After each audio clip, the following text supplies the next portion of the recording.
Kung totoo ang hustisya, bakit lagi tayong nalunod sa kasinungalingan? Kung pantay tayo sa batas,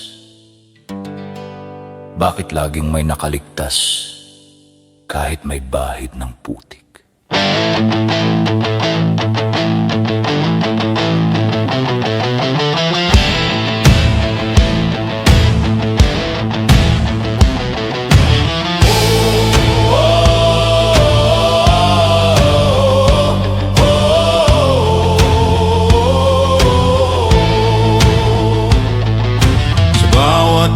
Bagyong dumarating, may bagong proyekto, bagong pangako.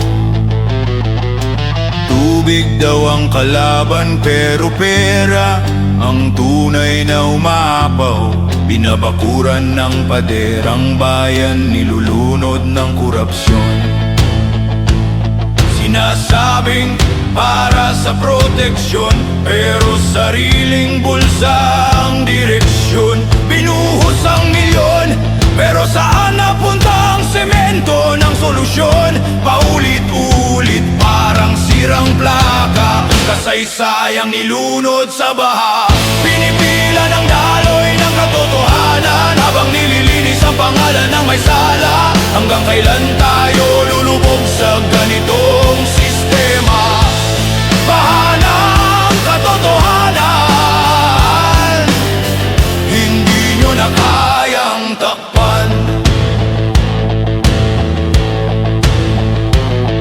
Mga lider sa entablado, nagtuturot, nagtatawanan. Flood control sabi nila, pero kontrol sa tao ang tunay na plano. May pirma sa ilalim ng mesa, may utang na loob sa itaas.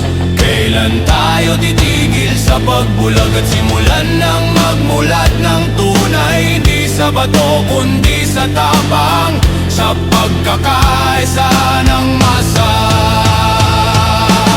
Paulit-ulit parang sirang plaka, kasaysayang nilunod sa baha. Pinipigilan ng daloy ng katotohanan, habang nililinis ang pangalan ng may sala. Hanggang kailan tayo lulubog sa ganitong sistema?